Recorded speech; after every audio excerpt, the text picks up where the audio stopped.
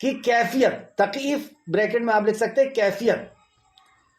تو اللہ سبحانہ و تعالیٰ کی صفت کی کیفیت بیان کرنا، اللہ کی جو بھی صفات ہے اس کی کیفیت بیان کرنا، اس عمل کو تکیف کہتے ہیں. جیسے اللہ سبحانہ و تعالیٰ کے ہاتھ ہیں تو ہاتھ کی کیفیت بیان کرنا. اللہ رب العزت کا وجہ ہے، چہرہ ہے، تو اس کی کیفیت بیان کرنا. یا اللہ عرش پر مستوی ہے، اس کی کیفیت بیان کرنا. یا اللہ آسمان سے نزول ہوتا ہے، آسمان دنیا پہ نزول ہوتا ہے، تو اس کی کیفیت بیان کرنا. یہ سراسر گمراہی ہے، کیونکہ اللہ رب العزت کی صفات کی کیفیت ہم نہیں جانتے. کیفیت مجہول، آگے میں اس کے اور بھی باتیں بتاؤں گا. تو اللہ سبحانہ تعالیٰ کی کیفیت کیسی ہے ہمیں نہیں معلوم، کیونکہ اللہ رب العزت نے کیفیت نہیں بتائی، رسول اللہ صلی اللہ علیہ وسلم نے کیفیت نہیں بتائی، اس لیے ہمیں کیفیت کے بارے میں کوئی بات نہیں کر سکتے. اور ہم نے اگر کیا تو یہ بدعت ہوگا اور یہ بہت بڑا ظلم ہوگا. اور کیسی کیفیت ہے اس کی؟ جیسی اس کی شان کو لائق ہے. ہم کیا کہیں گے؟ صرف وہ آسمان دنیا پہ نزول کرتا ہے، کیسا کرتا ہے؟ جیسی اس کی شان کو لائق ہے، بس بات ختم. اللہ عرش پر مستوی ہے، کیسا ہے؟ جیسی اس کی شان کو لائق ہے. اللہ رب العزت کا وجہ ہے، کیسا ہے؟ جیسی اس کی شان کو لائق ہے. اللہ کا ہاتھ ہے، کیسا ہے؟ لیکن اس کی شان کو لائق ہے، ویسا ہے. تو کیفیت کیسی ہے ہمیں نہیں معلوم، لیکن کیفیت کا انکار بھی نہیں کرنا، اس کو نوٹ کریں. کیفیت کیسی ہے ہمیں نہیں معلوم، لیکن کیفیت کا ہم انکار بھی نہیں کر سکتے. امام مالک رحمۃ اللہ علیہ کے پاس ایک شخص آتا ہے اور وہ سوال کرتا ہے اللہ رب العزت کے مستوی ہونے کے تعلق سے، کہ اللہ عرش پہ کیسا مستوی ہے، کیسا مستوی ہے، کیفیت جاننا چاہ رہا ہے. یہ سوال آپ کے اوپر اتنا بھاری پڑا، اتنا بھاری ہوا، امام مالک رحمۃ اللہ علیہ نے اپنا سر نیچے کر لیا اور آپ پسینے میں سرابور ہو گئے، پسینے میں ڈوب گئے. اور پھر سر اٹھایا اور جواب دیا، اور اس کے بعد کہتے ہیں کہ یہ بدعتی ہے، اسے میری محفل سے نکال دو. آپ نے جواب دیا الصفات المعلوم، اس کی صفت معلوم ہے، کیونکہ اس نے قرآن میں فرمایا ہے کہ اس کا ہاتھ ہے، وہ اپنے عرش پر مستوی ہے، وہ نزول کرتا ہے. صفات جو بتائی گئی ہے اس پر ہمیں ایمان لانا ہے. صفت معلوم ہے، صفت المعلوم، تو جو صفت ہے اس پہ ہمیں ایمان لانا ہے. لیکن کیفیت مجہول ہے، کیفیت نہیں بتائی گئی. قرآن و حدیث میں کیفیت نہیں بتائی گئی. اللہ کا ہاتھ ہے، کیسا ہے، کیفیت نہیں بتائی گئی. اللہ کا وجہ ہے، کیفیت نہیں بتایا. اللہ آسمان دنیا پہ نزول ہوتا ہے، کیفیت نہیں بتاتا. کیفیت مجہول ہے اور سوال بدعت ہے. ایسا سوال کرنا، کیفیت کو معلوم کرنے کا سوال کرنا، یہ بدعت ہے. یہ آپ نے کہا اور کہا کہ اس کو میری محفل سے نکال دو. اور یہی امام ابو حنیفہ رحمۃ اللہ علیہ کا عقیدہ تھا، امام مالک، امام شافعی، امام حنبل اور اہل سنہ والجماعت کا یہی عقیدہ ہے. اللہ سبحانہ وتعالیٰ کی اسماء و صفات کا معنی معلوم جبکہ کیفیت مجہول. ٹھیک ہے، اس میں آپ دلیل لکھیں سورۃ طٰہٰ، سورہ نمبر 20 آیت نمبر 110. اللہ فرماتا ہے اس کے تعلق سے جو کچھ ان کے آگے پیچھے ہے اسے اللہ ہی جانتا ہے، مخلوق اس کا اپنے علم سے احاطہ نہیں کر سکتی. کیا مطلب ہوا؟ مخلوق اس کا یعنی اللہ کا اپنے علم سے احاطہ نہیں کر سکتی. ہمارے پاس اتنا علم نہیں کہ ہم اللہ رب العزت کے تعلق سے کوئی احاطہ کرے، کوئی اس کی کیفیت کے بارے میں بیان کرے. سورہ بقرہ آیت نمبر 140، آپ کہہ دیجئے کہ کیا تم زیادہ جانتے ہو یا اللہ؟ تو کیفیت کے بارے میں ہم نہیں بول سکتے. تیسرا پوائنٹ تعطیل. تعطیل کے آگے بریکٹ میں لکھیں گے صفات کا ہی انکار کر دینا. کچھ لوگ ایسے بھی ہیں جو اپنے آپ کو مسلمان کہتے ہیں لیکن اللہ کی صفات کا ہی انکار کرتے ہیں. کچھ لوگ تمثیل کرتے ہیں یعنی مشابہت کرتے ہیں، اور آپ ایسے مسلمان ہمارے آس پاس بے شمار دیکھ سکتے ہیں. اللہ بھی سنتا ہے، وہ بھی سن لیتے ہیں. اللہ دیکھ رہا ہے، وہ بھی دیکھ رہے ہیں. وہ بھی رزق دیتے ہیں، وہ بھی اولاد دیتے ہیں. جا کر کے چادر چڑھ رہی ہے اولاد دے مانگنے کی. تو تمثیل کر رہے ہیں، مشابہت کر رہے ہیں اللہ رب العزت کی. استغفر اللہ. اور کوئی لوگ تقیید کر رہے ہیں یعنی کیفیت بیان کر رہے ہیں. جیسے ہاتھ کے تعلق سے یہاں پہ ہم لوگ پڑھ رہے تھے تبارک الذی بیدہ الملک، تو وہ کہتے ہیں کہ ہاتھ سے مراد فرشتے ہیں. وہ کہتے ہیں ہاتھ سے مراد اس کی قدرت ہے. آگے انشاءاللہ تعالیٰ وہ بھی بات آئے گی. یہاں پہ آپ نے لکھا تعطیل. تعطیل سے مراد اللہ سبحانہ و تعالیٰ کی صفت کا ہی انکار کر دینا. تو اللہ کی صفت کا انکار کر دینا گویا کہ ہم نے قرآن کی آیتوں کا انکار کر دیا، احادیث کا ہم نے انکار کر دیا. اور ہم اللہ رب العزت کو پھر کیسے جانیں گے جب ہم نے صفات کا انکار کر دیا؟ اور یہ صفات کا انکار تو کافروں نے کیا تھا مکہ کے. کہ انہوں نے کہا تھا کہ کون رحمان کون رحیم، تم یہ کیسی بات کرتے ہو، یا اس قسم کے کوئی جواب دیے تھے انہوں نے، تو اس کا انکار بھی ہم نہیں کر سکتے قرآن حدیث میں۔ تو سرے سے ہی صفت کا انکار کر دینا، اس عمل کو تعطیل کہتے ہیں۔ جبکہ اللہ سبحانہ و تعالیٰ نے فرمایا سورہ اعراف آیت نمبر 180، سورہ اعراف آیت نمبر 180، اور اللہ کے اچھے اچھے نام ہیں، تم اسے ان کے ساتھ پکارو۔ اللہ کے اچھے اچھے نام تم اس کے ساتھ پکارو کہ اے رحمان رحم کر۔ تو جب ہم رحمان بولتے ہیں تو ہمیں یقین ہوتا ہے دل سے کہ وہ میرا رب ہے، وہ رحمان ہے، اور اس کے جیسا کوئی رحم کرنے والا نہیں، اور اس کے علاوہ کوئی رحم کرنے والا نہیں۔ وہ بھی اثبات اور نفی دونوں چیزیں آ گئی کہ وہی رحم کرنے والا، اس کے علاوہ کوئی رحم کرنے والا نہیں۔ تو ہمارے دل کے اندر قرار آتا ہے کہ رحمان رزاق جب بولتے ہیں تو ہمارے دل کے اندر سے قرار آتا ہے، مضبوطی آتی ہے کہ وہ رزاق ہے، اس کے علاوہ کوئی رزاق نہیں، اور وہ رزاق ہے اور وہ سنتا ہے، وہ دے گا، وہ رزق دے گا۔ تو اس کے اچھے اچھے نام ہے، اس کے ساتھ اس کو پکارو اور انہیں چھوڑ دو جو اللہ کے ناموں میں الحاد کرتے ہیں۔ تو جو اللہ کے ناموں میں کجی نکالتے ہیں ان کو چھوڑ دو، یہ اللہ کا حکم ہے، چھوڑ دو ایسے لوگ۔ سورہ نحل میں اللہ فرماتا ہے اللہ کے لیے تو بہت سی بلند صفات ہیں۔ اللہ کی صفات کیسی بلند صفات ہے، لہ سکم اس کے مثل کوئی نہیں۔ تو یہ تیسرا پوائنٹ تھا۔ چوتھا، تحریف۔ تحریف کرنا یعنی تعویل کرنا، تبدیل کرنا، بدلنا۔ بریکٹ میں تینوں لفظ لکھیں گے۔ تحریف کا معنی تعویل کرنا، تبدیل کرنا، بدلنا۔ تحریف آپ نے سنا ہوگا کہ جیسے یہود اور نصرانی نے کتابوں میں تحریف کر دی، یعنی بدل دیا، یا تو معنی کو بدل دیا، احکام کو بدل دیا، یا لفظوں کو بدل دیا، یا نکال دیا۔ یہ سب تحریف میں آ گیا۔ تو لفظ کا بدل دینا، لفظ کا ہٹا دینا، یا معنی کا بدل دینا، یہ ساری چیزیں اس کے اندر آئیں گی۔ تو لفظ کو اللہ سبحانہ وتعالیٰ کی صفت میں معنی کو تبدیل کر دینا، اس عمل کو، معنی کے تبدیل کے عمل کو تحریف، تعویل یا بدلنا کہتے ہیں۔ جیسے اللہ سبحانہ وتعالیٰ کا ید ہے، ہاتھ ہے، اب اس میں کچھ لوگ نے تعویل کی، تبدیلی کی، بدلا۔ کیسا کہ اللہ کا ہاتھ سے مراد اللہ کی طاقت ہے، اللہ کی قدرت ہے، اللہ کے قبضے میں ہے، اللہ کے فرشتے ہیں۔ کیا ضرورت ہے ایسا بولنے کی؟ جب اللہ نے کہا کہ اللہ کا ہاتھ ہے، بس بات ختم ہو گئی، اللہ کا ہاتھ ہے۔ اللہ کا غصہ ہے تو غصے کو عذاب کر دیا۔ کیوں بھائی؟ اللہ کا غصہ ہے لیکن کیفیت مجہول، نہیں معلوم ہم کو کیسا اللہ کا غصہ ہے، اور کیسا غصہ ہے وہ سوال بھی ہم کو نہیں کرنا ہے۔ بس اللہ کا غصہ ہے، اللہ ہنستا ہے، اللہ نے ہنسا تو بس ہنسا۔ ہنسے سے مطلب یہ نہیں کہ اللہ کی رحمت۔ تو جو صفت ہے اس صفت کو ویسے کی ویسی من و آن، جیسا قرآن و حدیث کے اندر آیا ویسا ہی ماننا ہے، اور اس کو ہمیں تحریف کرنے کا کوئی حق نہیں ہے، اس کو بدلنے کا یا اپنے دماغ سے کچھ سمجھنے کا۔ اس تعلق سے قرآن میں ایک جگہ اللہ فرماتا ہے ہماری بات بدلی نہیں جاتی۔ تو حدیث کو بھی کئی لوگ بدلتے ہیں، اور خاص طور پر قیامت کی نشانیوں کے تعلق سے بدلتے ہیں۔ یہ بہت بڑا جرم ہے۔ نہ ہم حدیث کو یہ تعویل کر سکتے ہیں، تحریف کر سکتے ہیں، تبدیل کر سکتے ہیں، بدل سکتے ہیں، نہ قرآن کی آیتوں کو ہم بدل سکتے ہیں، اور نہ ہی اسماء الحسنہ کو ہم بدل سکتے ہیں۔ تو جیسا ہے ویسا ہاتھ ہے، لیکن اس کی کیفیت ہم نہیں جانتے۔ وہ تو دیدار جب ہوگا اللہ رب العزت کا، جب ہوگا، ابھی ہم دیدار کتاب بھی نہیں رکھتے۔ اور آخری پوائنٹ، پانچواں، تفویض سے بھی پاک جاننا۔ تفویض یعنی صفات کے معنی نہ لینا، صفات کا معنی نہ لینا۔ جیسے صفات تو ہے کہ وہ رحمان ہے، رحیم ہے، کریم ہے، لیکن اس کے معنی کو نہ لینا، اس کی میننگ کو نہ لینا کہ یہ صفت اللہ کی ہے۔ جیسے اللہ سبحانہ وتعالیٰ کے نام کو ماننا لیکن اس صفت کے معنی نہ لینا۔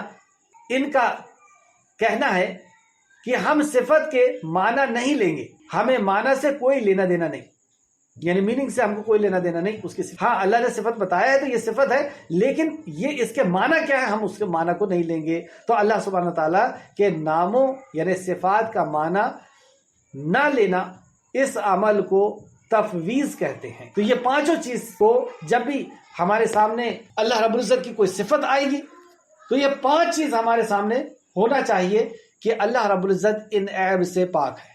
لیسا کمثلہ شیء وہو السمیع البصیر، اس کے مثل کوئی نہیں، یعنی اس کی نہ ہم مشابہت کر سکتے ہیں، تمثیل کر سکتے ہیں کہ اس کے جیسا کوئی ہے۔ نمبر دو، تخیف، کہ اس کی ہم کیفیت بھی بیان نہیں کر سکتے کیونکہ ہمیں کیفیت بتائی نہیں گئی، ویسا کہ ویسی ہم نے مانا ہے، ایمان لایا ہے۔ اور تعطیل، کی صفت کا انکار کر دینا، یہ کیسے ہوگا؟ یہ قرآن کا انکار کر دینا ہو جائے گا۔ تو ہم صفت کا انکار بھی نہیں کریں گے، اور تحریف اس صفت کو ہم بدلیں گے بھی نہیں. جو صفت جیسی آئی ہے، ہاتھ ہے تو ہاتھ ہے، اور نہ ہی ہم اس کی تکلیف کریں گے، یعنی صفت کے معنی کو نہ لینا، یہ بھی ہم نہیں کر سکتے. یہ اہل سنت والجماعت کا عقیدہ ہے. اب آئے آیت کی طرف. تبارک الذی بیدہ الملک وہو علی کل شیء قدیر. بابرکت ہے وہ ذات جس کے ہاتھ میں ملک کی بادشاہت ہے. وہو علی کل شیء قدیر، کہ وہ ہر چیز پر اس کی کمانڈ، اس کی قدرت ہے، اس کے قبضہ قدرت کے اندر ہر چیز. الذی خلق الموت والحیات، یہ ایک چیلنج اور قیامت تک کے لیے چیلنج کہ زندگی اور موت اس نے دیا، کوئی اور دے سکتا ہے؟ بہت ایجادات ہو گئے، بہت ریسرچ ہو گئی، لیکن کیا کوئی زندگی اور موت دے سکتا ہے؟ نہ کوئی بیماری، نہ کوئی حادثہ. زندگی اور موت جو ہے وہ اللہ رب العزت کے علاوہ اور کوئی نہیں دے سکتا. تو یہ زندگی اور موت کے بیچ کی جو زندگی ہم جی رہے ہیں، زندگی ہمیں کیوں دیا؟ اور ہمیں زندگی دیا اور ساری مخلوق کو ہماری خدمت کے لیے لگا دیا، تو ہماری زندگی کا کیا مقصد؟ ہمیں کیوں پیدا کیا ہے؟ یا ہم خود اپنے آپ سے سوال کریں کہ میری زندگی کا کیا مقصد ہے؟ میں کیوں جی رہا ہوں؟ میں کیوں صبح سے شام تک کام کر رہا ہوں، کھانا پینا بنا رہا ہوں، یہ پڑھ رہا ہوں، لکھ رہا ہوں، کیوں؟ ہم اپنے آپ سے سوال کریں تو کیا جواب ملتا ہے؟ کوئی لوگ اپنے بچوں کے لیے جی رہے ہیں، خود کہتے ہیں کہ ہم جی بچوں کے لیے رہے. کسی کا بچے کا انتقال ہو گیا تو کہتا اب جینے سے کیا فائدہ، جو مقصد تھا وہ تو ختم ہو گیا. کوئی کہتا ہے کہ میں شوہر کے لیے جی رہا ہوں، بیوی کے لیے جی رہا ہوں، اب بیوی کا انتقال ہو گیا، طلاق دے دی تو مر گئے صاحب، سوسائڈ کر لی. سوسائڈ کیوں کیا؟ کیونکہ اس نے زندگی کا مقصد اپنے کاروبار کو بنایا تھا، کاروبار جل گیا، یہ بھی مر گیا. تو ہمارے زندگی کا مقصد کیا ہے؟ کیوں آئے ہم اس دنیا کے اندر؟ میں خود اپنے آپ سے سوال کروں کہ میری زندگی کا مقصد کیا ہے. اور ابراہیم علیہ السلام کو جانے ہم کہ اللہ رب العزت کے خلیل تھے. اگر ہمیں خلیل بننا ہے اللہ کا، اللہ کے قریب جانا ہے، اللہ کی قربت حاصل کرنا ہے، حزب اللہ بننا ہے، اللہ کی جماعت کے اندر اگر ہم کو آنا ہے، تو ہمارا بھی وہی ہونا چاہیے. ان صلاتی و نسخی و محیای و مماتی للہ رب العالمین. ان صلاتی، اے اللہ میری نماز، و نسخی اور میری قربانی، و محیای اور میری زندگی، و مماتی اور میری موت، للہ رب العالمین، رب العالمین کے لیے. تو ہماری زندگی کیوں ہے؟ کیوں دیا اس نے زندگی اور موت کے بیچ کا پیریڈ؟ بچوں کو پالنے، گھر کو بنانے، ڈگریوں کو جمع کرنے، عزت کو اکٹھا کرنے. کیا یہ مقصد ہے؟ اگر یہی مقصد ہے تو اس کو حاصل کرنے کے بعد ہم مرتے کیوں ہیں؟ ہم ایک بہت چھوٹے سے ٹائم کے لیے اس دنیا کے اندر آئے ہیں، اور ہماری زندگی کا مقصد ہمارے خالق نے بتایا، الذی خلق الموت والحیات لیبلوکم ایکم احسن عملا، کہ اللہ نے تمہیں ایگزام کے لیے پیدا کیا. میں جاننا چاہتا ہوں کہ تم میں کون ہے احسن عمل کرنے والا. اور احسن عمل کو ہی عبادت کہتے ہیں، جو دوسری جگہ اللہ نے فرمایا وما خلقت الجن والانس الا لیعبدون، کہ میں نے نہیں پیدا کیا انس اور جن کو مگر اس لیے کہ وہ میری عبادت کریں. اور اللہ کی عبادت کیا ہوتی ہے؟ ہر وہ عمل اللہ کی عبادت ہے جس کے اندر ایمان ہوگا، جس کے اندر اخلاص ہوگا، اور جس کے اندر نبی کریم صلی اللہ علیہ وسلم کا طریقہ ہوگا. عبادتوں میں سب سے بڑی عبادت وہ ہے عقیدہ، عقیدہ توحید. اور توحید نہیں تو کوئی عبادت قبول نہیں، کوئی عبادت ہی نہیں. قل یا ایھا الکافرون پہ غور کریں آپ. یہ ان کو خطاب کیا گیا جو نماز روزہ زکوٰۃ کرتے تھے مکہ کے اندر. وہاں کوئی دوسرے مذہب کے لوگ نہیں تھے، مسلم تھے. ان کو خطاب کیا قل یا ایھا الکافرون، کہہ دو کافروں سے. کیوں کہا ہے ان کو؟ یہ تو نماز روزہ زکوٰۃ سب کرتے ہیں. تو اللہ رب العزت کی عبادت یہ سب سے بڑا ہمارا جو ہے نیک عمل ہے. یہاں فرمایا تاکہ ہم تمہیں آزمائیں، یعنی ہم ایگزام دینے کے لیے اس دنیا کے اندر آئے ہیں. اور ایگزام کے لیے سلیبس ہوتا ہے، تیاری ہوتی ہے، اس کے اوپر عمل ہوتا ہے، علم حاصل کرنا ہوتا ہے. اور نیک عمل، احسن عمل اس کو کہتے ہیں جو ایمان کی موجودگی میں نبی کریم صلی اللہ علیہ وسلم کے طریقے پر اخلاص کے ساتھ کیا جائے، وہ نیک عمل ہے. اور اسی لیے اللہ تو یہ کب تک ایگزام چلتا ہے؟ 2 گھنٹے چلتا ہے. جب ہم مسجد جاتے ہیں جب ایگزام چلتا ہے، جب ہم نماز کے اندر رہتے ہیں تب ایگزام چلتا ہے. کب تک چلتا ہے ایگزام؟ ایگزام جب تک ہم ہوش میں ہوتے ہیں تب تک چلتا ہے، صبح سے لے کر کے شام تک، اور باشعور ہونے سے لے کر کے موت تک، جب تک ہم شعور میں ہوتے ہیں. ایک لفظ منہ سے نکلتا ہے اور اسے نوٹ کیا گیا، ایک عمل ہوا ہمارے ہاتھ سے اس کو نوٹ کیا گیا، ایک ایک چیز قلم بند ہو رہی ہے، لکھی جا رہی ہے. ہر لمحہ ہم ایگزام میں ہیں، ہر لمحہ خالق کائنات ہمیں دیکھ رہا ہے، ہمیں سن رہا ہے، ہمیں جان رہا ہے. ہماری نیتوں کے اندر کیا ہے اس کو بھی وہ سمجھ رہا ہے. لیبلوکم ایکم احسن عملا.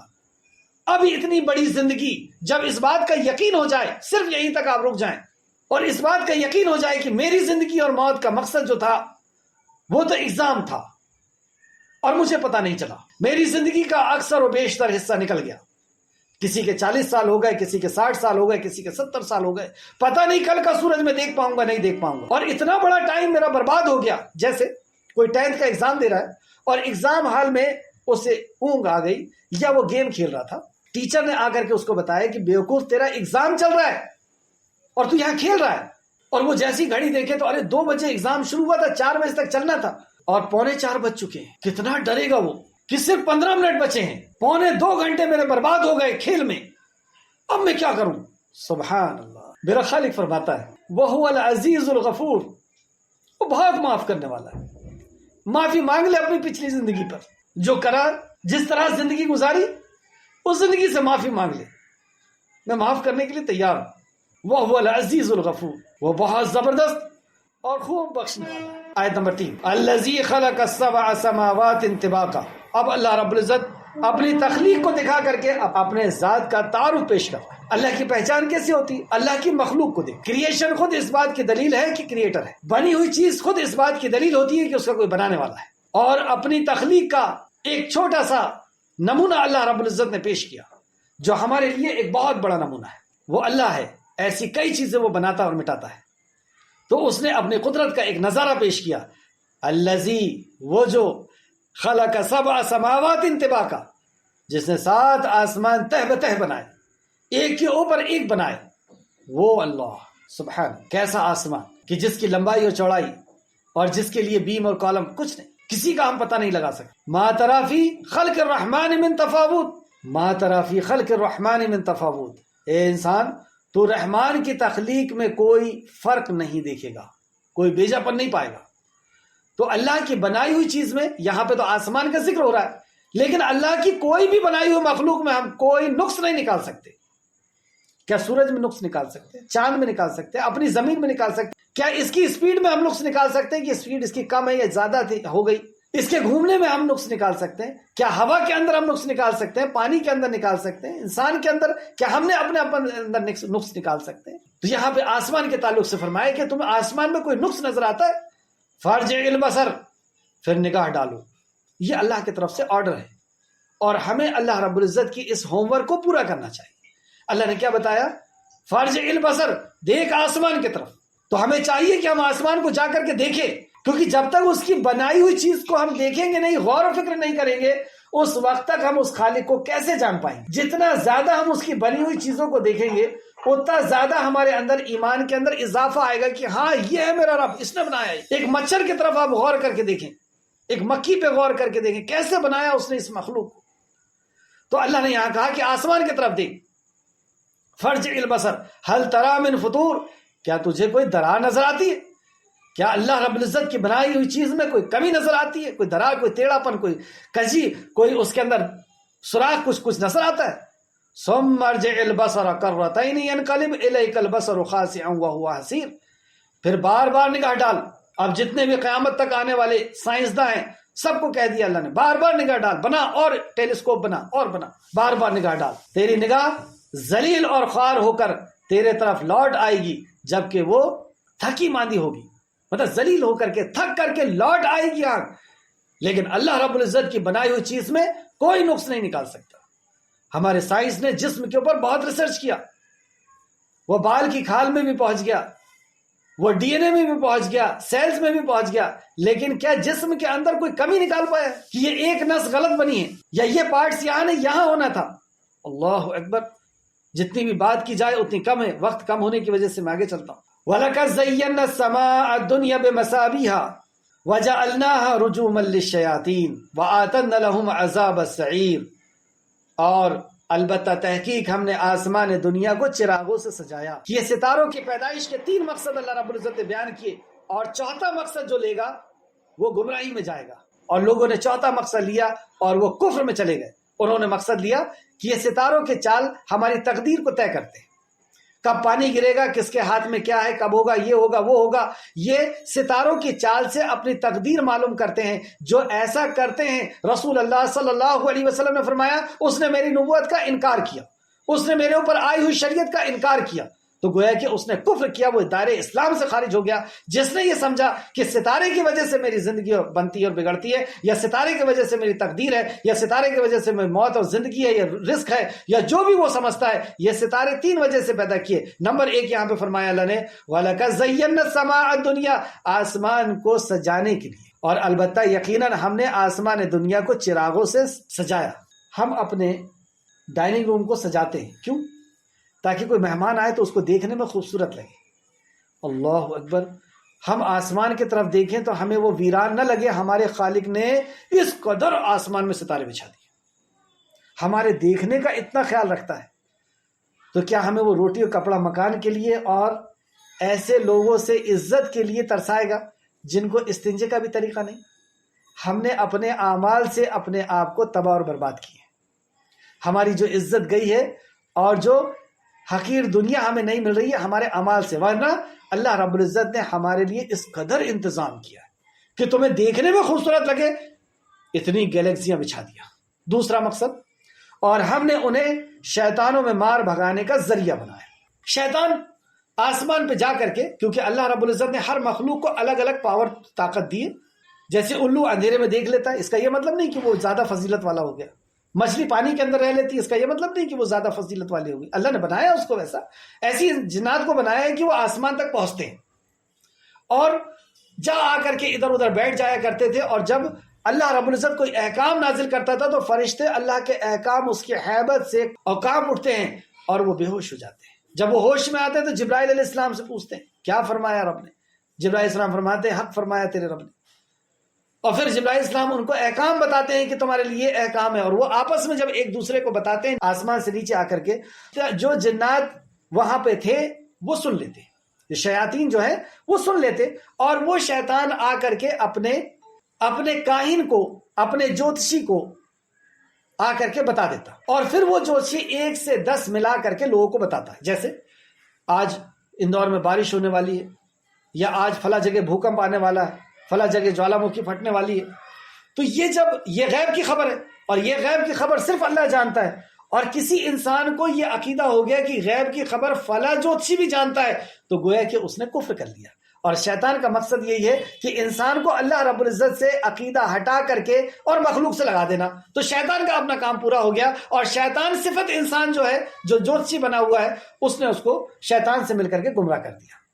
تو یہ شیطان جب لے کر کے آتا ہے تو شعلے اس کے پیچھے، یعنی یہی سیارے اس کے پیچھے لگتے ہیں، صاحب ثاقب اس کے پیچھے لگتے ہیں، اور جو اس کو جلا کر کے ختم کر دیتے۔ یہاں پر ایک چیز میں واضح کرنا چاہوں گا کہ اس کا مطلب یہ نہ سمجھیں کہ وہاں پہ جا کے شیطان سنتا ہے اور اللہ رب العزت کے طرف سے ستارے اس کے پیچھے لگتے ہیں، اس کو جلاتے ہیں، اور کچھ جو بچ جاتے ہیں وہ آ کر کے سنا دیتے ہیں۔ ایسا بالکل نہیں ہے، یہ عقیدہ بالکل غلط۔ اللہ جس کو چھوڑ دیتا ہے وہ پہنچ جاتا ہے، اور اللہ رب العزت جس کے لیے حکم دے دیتا ہے وہ جل کر کے راکھ ہو جاتا ہے۔ یہ ہے اس کا سیدھا عقیدہ۔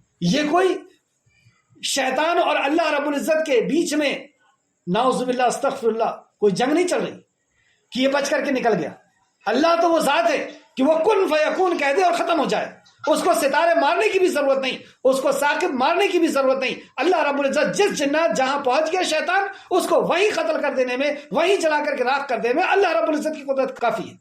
تو اللہ رب العزت کیونکہ ہمیں اگزام کے لیے اللہ نے دنیا میں پہنچایا ہے، تو اللہ رب العزت اس شیطان کو جس نے بات سنی ہے چاہتا ہے تو جلوا دیتا ہے، اور چاہتا ہے تو چھوڑ دیتا ہے، اور وہ آ کر کے اپنے شیطان کو بتاتا ہے، یعنی کاہن کو بتاتا ہے، اور کاہن 1 میں 10 ملا کر کے لوگوں کو بتاتے ہیں۔ دوسرا مقصد آسمان دنیا میں چراغوں کو سجانے کا یہ۔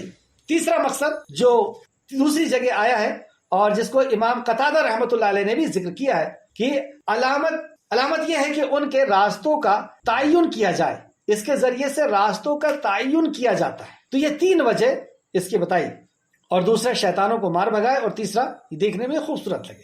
تیسرے کے علاوہ کوئی اور مقصد اس کا نہیں ہے۔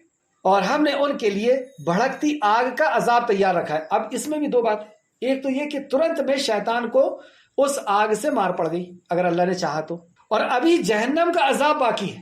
یہ تو دنیا کا عذاب تھا کیونکہ اس نے لوگوں کے عقیدے کو خراب کیا۔ جو اللہ رب العزت کے لیے خاص تھی صفت غیب کی، وہ صفت اس شیطان نے یہ ثابت کیا کہ اس کاہن کو ہے، اور لوگوں کے ایمان کو گمراہ کیا۔ اس وجہ سے اس کو جلا کر کے راکھ کیا گیا اس دنیا کے اندر، دنیا میں تباہ اور برباد کر دیا گیا، ایسا ذلیل ہوا یہ، اور ابھی آخرت کا عذاب باقی ہے۔ اور وہ عذاب کے تعلق سے فرمایا وَآتَدْنَ لَهُمْ عَذَابَ السَّعِيرِ، اور ان کے لیے بھڑکتی ہوئی آگ کا عذاب باقی تیار ہے، ابھی آگ کا عذاب تو تیار ہے۔ تو جو بھی شخص اللہ رب العزت کی اسماء الحسنہ یا اللہ کی صفات یا اللہ کے وحدانیت کے اندر کسی کو شریک کرے اور کر کے اس کی دعوت دے، تو یہ ایسا جرم ہے کہ دنیا میں بھی ذلیل ہوگا، برباد ہوگا، اور آخرت میں عذاب اس کے لیے باقی ہے۔ آیت نمبر 7 وَلِلَّذِينَ كَفَرُوا بِرَبِّهِمْ عَذَابُ جَهَنَّمَ وَبِئْسَ الْمَصِيرُ، اور جن لوگوں نے اپنے رب سے کفر کیا ان کے لیے جہنم کا عذاب ہے، بڑا برا ٹھکانہ ہے۔ وَلِلَّذِينَ كَفَرُوا، اور جس نے کفر کیا، بِرَبِّهِمْ اپنے رب سے، عذاب جہنم، اس کے لیے جہنم کا عذاب ہے۔ رب سے کفر کیا، مکہ کے اندر اللہ کو کون نہیں مانتا تھا؟ سب مانتے تھے کہ یہ خانہ کعبہ اللہ کا گھر ہے، یہاں پہ طواف کرنا ہے، حج کرنا ہے، حج زکوٰۃ دینا ہے، حاجیوں کو روٹی کھلانا ہے، ان کی خدمت کرنا ہے، نماز پڑھنا ہے۔ ابراہیم علیہ السلام نے بنایا، اسماعیل علیہ السلام، پھر اتنی سخت بات وَلِلَّذِينَ كَفَرُوا بِرَبِّهِمْ، اور جس نے اپنے رب کا انکار کیا، یعنی یہ نماز روزہ حج زکوٰۃ سب کر رہا تھا، لیکن اس کے بعد اس کو کیا کہا گیا کہ تو نے اگر اپنے رب کا انکار کیا تو تمہارے لیے جہنم کا عذاب ہے۔ یعنی جو نماز روزہ حج زکوٰۃ سب کر رہا ہے لیکن اس کے بعد وہ توحید کا انکار کر رہا ہے، رب کا انکار یعنی توحید کا انکار، توحید ربوبیت، رب کا انکار کر رہا ہے۔ رب کے اندر کیا تھا؟ خالق، مالک، مدبر، تو وہ خالق ہونے کا انکار کر رہا ہے، یا مالک ہونے کا انکار کر رہا ہے، یا مدبر ہونے کا انکار کر رہا ہے، تدبیر کا انکار کر رہا ہے۔ تو جس نے اپنے رب کا انکار کیا، اور رب کا انکار کیا ہے کہ رب کے علاوہ کسی اور کو رب کا درجہ دینا، رب کے علاوہ کسی اور کو رب ماننا، خالق، مالک، مدبر ماننا۔ تو جن لوگوں نے اپنے رب کا انکار کیا، جن لوگوں نے، یہ نہیں کہا کہ جن کفر کرنے والوں نے یا یہودیوں نے یا نصرانیوں نے، کیونکہ وہاں پہ بڑی دو قوم تھی، یہودی اور نصرانی، تو جن یہودیوں نے اپنے رب کا انکار کیا، یہ جن نصرانیوں نے اپنے رب کا انکار کیا، یہ نہیں کہا۔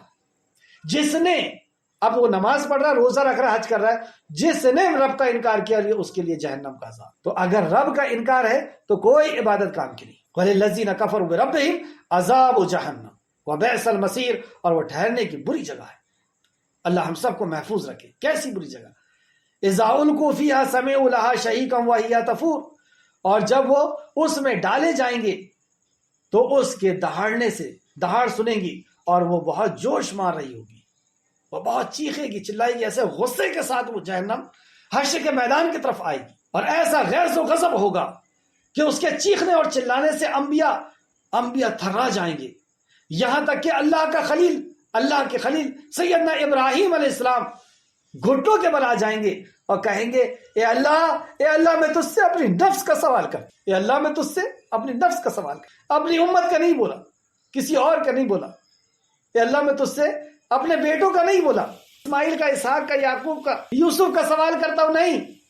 ایسی ہولناک وہ وادی ہوگی، وہ جگہ ہوگی، وہ میدان ہوگا، اور ایسی وہ چیخ ہوگی جہنم کی، اور ایسے چیختے اور چلاتے ہوئے وہ جہنم حشر کے میدان کی طرف آئے گی کہ ابراہیم علیہ السلام جو اللہ کے خلیل ہیں، ہم اور آپ کیا ہیں، وہ گھٹنے کے بل گر جائیں گے، انبیاء کانپ اٹھیں۔ ایسی جہنم کی جس کو کنٹرول کرنے کے لیے 70,000 لگامیں، اور ایک لگام کو 70,000 فرشتے پکڑیں گے، اللہ اکبر۔ اور فرشتوں کا عالم، ایک فرشتہ جسے اللہ رب العزت نے طے کیا اگر وہ پھونک دے زمین کی طرف سور میں تو زمین چتڑے بن کر کے اڑ جائے، دھنی ہوئی روئی کی طرح اڑ جائے۔ ایسے فرشتے، 8 فرشتوں نے تو عرش کو اٹھائے ہوئے، اور وہ پتہ نہیں کیسے طاقتور فرشتے ہوں گے جو 70,000 فرشتے ایک لگام کو پکڑ کر کے جہنم کو کنٹرول کر رہے ہیں، اور ایسے 70,000 فرشتے ہر لگام کے اوپر ہوں گے، 70,000 لگام۔ کس کے اوپر یہ غضبناک ہو رہی ہے، کس کے اوپر یہ ناراض ہو رہی ہے؟ یہ اللہ کے ساتھ شرک کرنے والوں پر، اللہ کے ساتھ کفر کرنے والوں پر، اللہ کے نبی کے ساتھ، اللہ کے کلام کے ساتھ، آخرت کے ساتھ، یعنی اللہ رب العزت کے دین کو جس نے ہنسی اور مذاق سمجھا، کھیل سمجھا، اور دنیا کی زندگی کو جس نے کھیل اور تماشا سمجھا، جس نے دنیا کی زندگی کو آزمائش نہیں سمجھا، اگزام حال نہیں سمجھا، اللہ رب العزت کے دین کو، اللہ رب العزت کی بات کو، اللہ کے حکم کو، ارے آپ کے اور میرے حکم کا اگر ہماری اولاد انکار کرے تو ہم کیا کرتے ہیں؟ غضبناک ہوتے ہیں۔ خالق کائنات کے حکم کو ہم مذاق سمجھے، اس کے حکم کو ہمارے پاس وقت نہ ہو، اس کے بارے میں سوچنے کا ہمارے پاس وقت نہ ہو، اس پر عمل کرنے کو ہم اپنی شان کے خلاف سمجھے۔ اللہ کی مخلوق ایسے لوگوں سے ناراض ہوتی ہے. سورہ مریم میں ہم پڑھیں گے کہ آسمان اللہ نہ تھامے تو وہ گر جائے ان کے اوپر، نہ روکے تو زمین پھٹ جائے، ان کو دھسا دے اپنے اندر، اور پہاڑ ریزہ ریزہ ہو کر کے گر جائے. کوئی برداشت نہیں کرتا. جو اللہ رب العزت کی معرفت جس کو ہوتی ہے وہ اللہ کی نافرمانی کو برداشت نہیں کرتا. جیسے آپ اور میں جب شرک کر کے دیکھتے ہیں، شرک ہوتا ہوا دیکھتے ہیں، اللہ کے علاوہ کسی اور کو سجدہ ہوتا ہوا دیکھتے ہیں تو جان میں انگار لگ جاتی، برداشت کے بعد. تو جیسی جتنی زیادہ معرفت جس کو ہوتی ہے، دیکھ لیں آپ انبیاء علیہ السلام دن اور رات اسی فکر میں رہتے تھے. دو فرشتے بیٹھے ہوئے، ایک کہتے ہیں کہ محمد سو رہے ہیں، دوسرے کہتے ہیں کہ نہیں، ان کی آنکھ سوتی ہے، دل جاگتا ہے. ایسی فکر. بہرحال تو یہ 70,000 فرشتے جو لگام کو کھینچیں گے. مسلم شریف کی حدیث ہے، حدیث نمبر 2842. جب وہ اس میں ڈالے جائیں گے، دہاڑ سنیں گے اور وہ بہت جوش مارتی ہوگی. تکاد تمیز من الغیظ، قریب ہے کہ وہ غیظ و غضب سے پھٹ پڑے. ایسی چیخ اور چلاہٹ کہ وہ پھٹ پڑے. کلما القیا فیہا فوج سألہم خزنتها الم یاتکم نذیر. یہاں پہ ہم سمجھ لیں حشر کے میدان میں ہم سب کو کھڑا ہونا ہے. اللہ ہمارا رخ اپنی جنت کی طرف کر دے. اللہ ہمارا رخ اپنی جنت کی طرف کر دے. اے اللہ ہم تجھ سے تیری جنت کا سوال کرتے ہیں. اے اللہ تو سوال کرنے والے کو اب اس کو دے دیتا ہے. اے اللہ تو سوالی کو واپس نہیں کرتا. لیکن جس کا رخ خالق کائنات نے جہنم کی طرف کر دیا تو کیا ہوگا؟ کلما القیا فیہا فوج سألہم خزنتها الم یاتکم نذیر. اور جب بھی کوئی گروہ اس میں ڈالا جائے گا تو اس کے داروغہ ان سے پوچھیں گے، فرشتے ان سے پوچھیں گے. یہ ہر وہ گروہ جو جہنم کی طرف جا رہا ہے اسے روکا جائے گا اور پوچھا جائے گا الم یاتکم نذیر، کیا تمہارے پاس کوئی ڈرانے والا، کوئی نذیر نہیں آیا تھا؟ کیا کہیں گے؟ یہ کون کیا کہے گا؟ ہر کسی تک رسول اللہ صلی اللہ علیہ وسلم آ چکے، ہمیں یقین بھی ہو چکا، اور جس تک آپ نہیں گئے آپ کے امتی پہنچ گئے. تو فرشتے ان سے پوچھیں گے کہ کیا تمہارے پاس اس جہنم کے بارے میں جو 69 گنا تیز ہے، اس جہنم کے بارے میں تمہیں کوئی نہیں بتایا تھا کہ جس کا ایندھن، جس کا فیول انسان اور پتھر ہوگا؟ اس جہنم کے بارے میں تمہیں کسی نے نہیں بتایا تھا کہ جس کا کپڑا گندک کا ہوگا، جس کا لباس آگ کا ہوگا، گندک کا ہوگا، جس کا کھانا خون اور پیپ ہوگا اور زکوم ہوگا، جس کا پانی گرم کھولتا ہوا تانبے کی طرح ہوگا؟ کیا اس جہنم کے بارے میں تمہیں کسی نے نہیں بتایا تھا؟ الم یاتکم نذیر. کیا جواب دے گا جہنمی؟ قالوا بلا قد جاءنا نذیر. کیوں نہیں؟ وہ کہے گا کیوں نہیں، یقیناً ڈرانے والا آیا تھا. فکذبنا وقلنا ما نزل اللہ من شیء ان انتم الا فی ضلال کبیر. وہ کہیں گے وکذبنا، وہ کہیں گے کہ ہم نے انہیں جھٹلایا. وقلنا، اور کہا ما نزل اللہ من شیء، کہ اللہ نے کوئی شے نہیں نازل کیا، کچھ بھی نازل نہیں کیا. ان انتم الا فی ضلال کبیر. اور وہ کہیں گے کہ ہم نے ان سے کہا تھا کہ تم گمراہ ہو گئے ہو. آج ایسے القاب جو دیتا ہے نا کہ تم توحید کیا گمراہ ہو گئے، تم فلاں کو نہیں مانتے، فلاں کو نہیں مانتے، تم گمراہ ہو گئے، ایک اللہ اللہ کرتے ہو گمراہ ہو گئے. یہ وہی لوگ ہیں. اگر انہیں توبہ نہیں کیے تو یہ فرشتے کے سامنے جا کر کے یہی کہیں گے کہ ہم نے تو کہا تھا کہ کوئی قرآن نہیں نازل ہوا. اور ہم بھی خود غور کریں کہ کیا ہمیں یقین ہے کہ قرآن اللہ کا کلام ہے؟ کیا ہمارے عمل، ہمارا علم حاصل کرنے کی سپیڈ، ہمارا اس پہ تدبر کرنا اور اس پہ عمل پہ خوش ہونا، کیا یہ سب یہ گواہی دے رہا ہے کہ ہمیں یقین ہے کہ یہ ہمارے خالق اور مالک کا کلام ہے، جس کے ہاتھ میں ہماری دھڑکن ہے، جس کے ہاتھ میں ہماری سانس ہے، جس کے ہاتھ میں ہمارا رزق ہے؟ اللہ ہم سب کی حفاظت فرمائے. چنانچہ تم نے ڈرانے والوں سے کہا، یقیناً تکذیب کی، اور ہم نے کہا کہ اللہ نے کسی پر کچھ نہیں اتارا، تم تو بہت بڑے گمراہ ہو.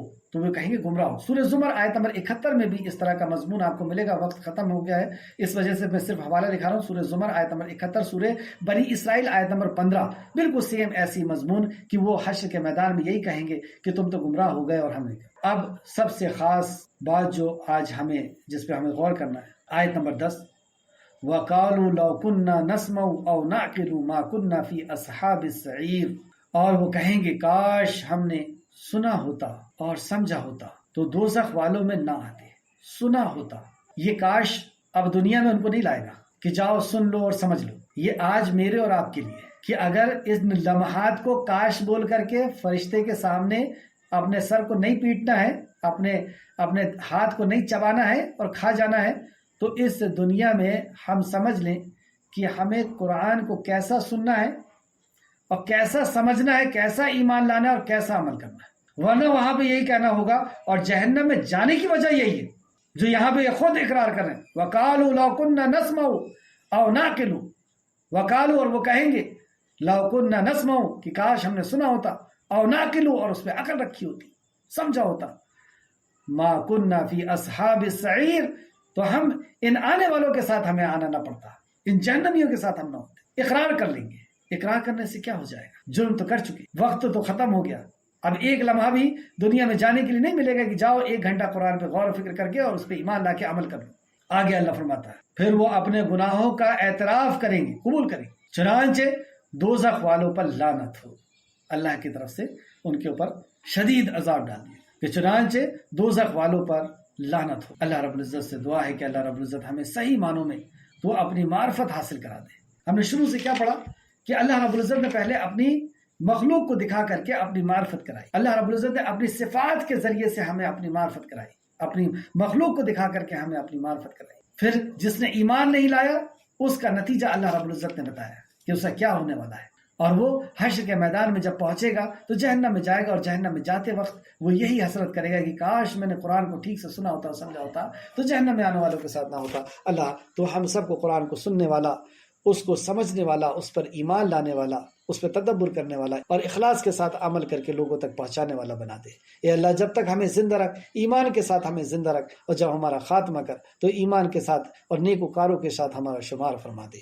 آمین یا رب العالمین. اللہم صلی وسلم علی نبینا محمد. اللہم صلی وسلم علی نبینا محمد. اللہم صلی وسلم علی نبینا محمد.